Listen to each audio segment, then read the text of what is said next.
तो good morning students. Account कक्षा 12 commerce. Okay, तो आज हम समायोजन प्रविष्टि और वार्षिक हिसाब में प्रभाव। तो समायोजन में प्रविष्टि और वार्षिक हिसाब में उसका प्रभाव क्या होता है। तो सबसे पहले आपको पता चलना चाहिए कि समायोजन यानी क्या। कक्षा 11 में हम अभ्यास कर चुके हैं कि समायोजन यानी क्या होता है। समायोजन यानी कि कभी हमने कोई एंट्री लिखनी हम भूल जाते, तो लास्ट में अंतिम समय में हमें वो याद आता है, तो हम उसको एंट्री करते हैं, तो उसको हम समायोजन कहते हैं। कोई समय में हम उसका एंट्री करना भूल जाते हैं, जो हमारे वार्षिक हिसाब है, तो उसमें हम पीछे से जो एंट्री करते हैं। अब समायोजन का हमेशा दो एंट्री होती है। जब भी हम समायोजन लिखते हैं तो उसका दो असर होती है। पहली होती है उधार और दूसरी होती है जमा। तो एक खाते में हम उधार करते हैं तो वह दूसरे खाते में जमा किया जाता है, तो उसके प्रावधान के हिसाब से होता है। अब उसमें वार्षिक हिसाब जो है, जो आर्थिक चिट्ठा हम बनाते हैं वार्षिक हिसाब में, तो आर्थिक चिट्ठा में अमुक जो है वो हम जोड़ते हैं समायोजन, और अमुक जो समायोजन है उसकी हम घटाई करते हैं। तो ये सब हमें समायोजन। तो जब आप एग्जाम में अगर आप समायोजन करोगे तो एक समायोजन हल करोगे तो आपको 1 मार्क्स मिलेंगे, लेकिन उसकी 2 एंट्री करनी जरूरी है और उसका आमनोद लिखना भी जरूरी है। तो सबसे पहले हम देखते हैं अंतिम स्टॉक। तो ये अंतिम स्टॉक क्या होता है। तो अंतिम स्टॉक हमेशा अंतिम स्टॉक खाता उधार होता है। और अंतिम स्टॉक हम कहाँ पे लिखते हैं, तो आपको पता ही है कि वार्षिक हिस्सा बनाते हैं जब हम व्यापार खाते में लिखते हैं, तो व्यापार खाते में हम अंतिम स्टॉक लिखते हैं। तो यहाँ पे अंतिम स्टॉक उधार और व्यापार खाता में जमा की साइड लिखते हैं। और अंतिम स्टॉक की 2 एंट्री होती है, 2 समावेश होते हैं। कौन से खाते में कैसे करना है यहाँ पे हम देखेंगे। तो जब हम पक्की तत्पर बनाते हैं वहां पे हम संपत्ति लेना में अंतिम स्टॉक लिखते हैं, और व्यापार खाता में जमा साइड वो हमें यहाँ से पता चलता है। ठीक है, तो इस तरह से ये 2 एंट्रियां होती हैं। अब आगे अदत्त खर्च। तो अदत्त खर्च जो भी होता है, जो भी जहां पे भी करते हैं, उसका नाम के हिसाब से अदत्त खर्च उधार किया जाता है और अदत्त खर्च का खाता में जमा करते हैं। अब यहाँ पे उसकी 2 एंट्री होती है, एक तो व्यापार खाता में या तो फिर लाभ हानि खाता में हम उसे उधार लिखते हैं। तो व्यापार और लाभ हानि खाते में उसको उधार लिखते हैं और संबंधित जो खर्च है उसको हम जोड़ते हैं, यानी कि प्लस करते हैं। उसी तरह से पक्की तलपट में हम पूंजी दायित्व के पक्ष में अदत्त खर्च लिखते हैं। तो इस तरह से यहाँ पे 32 या 26, 27 जो समायोजन है तो वह आपको याद करना है और लिखना है। अब हम आगे देखते हैं जो इस प्रकार है।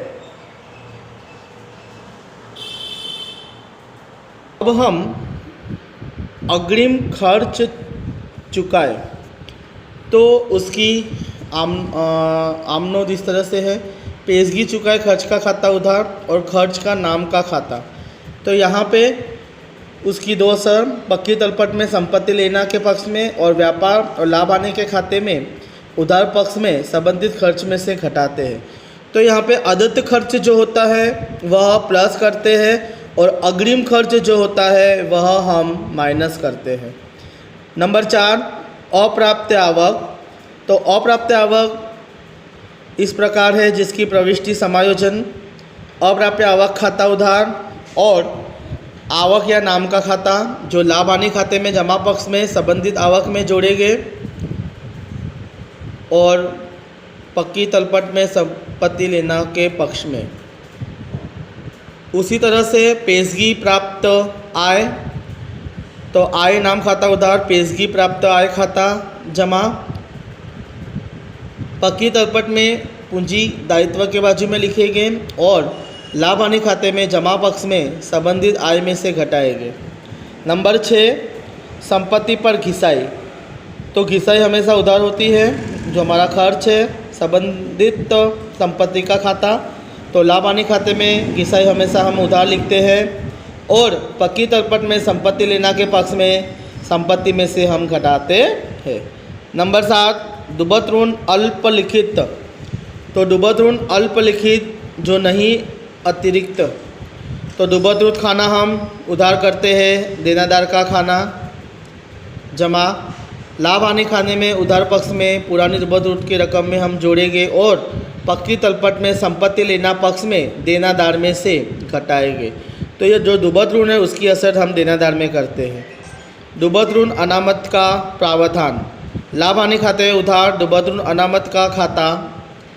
लाभ हानि खाते में हम उधार पक्ष में और पक्की तलपट में संपत्ति लेना के पक्ष में देनादार में से घटाते हैं। अब आता है देनादार बट्टा अनामत का प्रावधान, जो उधार बट्टा का फंड है। तो इसे हम लाभ हानि खाते उधार करते हैं और देनादार बट्टा का खाता में हम लिखते हैं। तो लाभ हानि खाते में उधार पक्ष में और पक्की तलपट में संपत्ति लेना पक्ष में से देनादार में से घटाते हैं। तो देनादार में से हम कौन सी चीज़ घटाते हैं? तो यहाँ पे देनादार में से हम एक तो डूबत ऋण, लाभ हानि यानी कि डूबत ऋण अल्पलिखित, डूबत ऋण अनामत और देनादार बट्टा अनामत, ये हम देनादार में से घटाते हैं। यह आपको याद रखना है। अब हम आगे देखते हैं। यहाँ पे भी समायोजन उधार खरीद लिखना रह जाता है, तो खरीद खाता लिखना ही पड़ेगा और लेनदार खाता जमा। याद रखना खरीदी की संबंधित जो भी वो लेनदार में हम करेंगे। व्यापार खाता में उधार पक्ष में खरीदी में जोड़ेंगे और पक्की तलपट में पूंजी दायित्व के पक्ष में लेनदार में जोड़ेंगे। अब यहाँ पे उधार बिक्री लिखना रह गया हो तब देनादार खाता उधार और बिक्री खाता, पक्की तलपट में संपत्ति लेना के पक्ष में देनादार में हम जोड़ेंगे और व्यापार खाता के जमा पक्ष में बिक्री में जोड़ेंगे। उसी तरह से खरीद माल वापसी का लेखा करना रह जाता है, तो खरीदी है इसीलिए वापसी रह जाती है, तो लेनदार खाता हम उधार करेंगे और खरीद माल वापसी खाता जमा। पक्की तलपट में पूंजी दायित्व के पक्ष में लेनदार में से हम घटाते हैं, याद रखना माल वापसी, और व्यापार खाता में उधार पक्ष में खरीदी में से घटाएंगे। अब बिक्री माल वापसी लेखा रह जाती है, तो बिक्री माल वापसी का खाता उधार करेंगे, जो देनदार खाता जमा होगा। व्यापार खाता में जमा पक्ष में बिक्री में से घटाएंगे, पक्की तलपट में संपत्ति लेना के पक्ष में से देनदार में से घटाते हैं। तो जो बिक्री का है उसके संबंधित देनदार और खरीदी होती है तो उसके संबंधित लेनदार। नंबर 14, खरीद माल वापसी का लेखा बिक्री बही में हो गया हो तब। अगर भूल से बिक्री बही में हो जाता है तो क्या करते? तो इसकी दो अलग अलग एंट्रियां हैं। बिक्री खाता उधार, देनदार खाता लिखते हैं जब व्यापार खाते में जमा पक्ष में बिक्री में से घटाते हैं, पक्की तलपट में संपत्ति लेना के पक्ष में से देनादार में से घटाते हैं। नंबर 2, लेनदार खाता उधार, खरीद माल वापसी खाता, पक्की तलपट में पूंजी दायित्व पक्ष में लेनदार में से घटाते हैं और व्यापार खाता में उधार पक्ष में से खरीदी में से घटाते हैं। नंबर 15, बिक्री माल वापसी का लेखा खरीदी बही में हो जाता है तब, तो लेनदार खाता उधार, खरीदी खाता और बिक्री माल वापसी खाता उधार, देनदार खाता, यह भी हम पक्की तलपट में पूंजी दायित्व के पक्ष में से लेनदार में से घटाते हैं। उसी तरह से व्यापार खाता के उधार पक्ष में खरीदी में से घटाते हैं। तीसरा, व्यापार खाता में जमा पक्ष में बिक्री में से घटाते हैं और पक्की तलपट में संपत्ति लेना के पक्ष में से देनदार में से हम इसको घटाते हैं। तो इस तरह से आज हमने समायोजन का किस तरह से उपयोग होता है, समायोजन क्या है, उसकी हमने आज चर्चा करी है। तो आपको ये लिख के अपने नोटबुक में लाना है। Okay, thank you.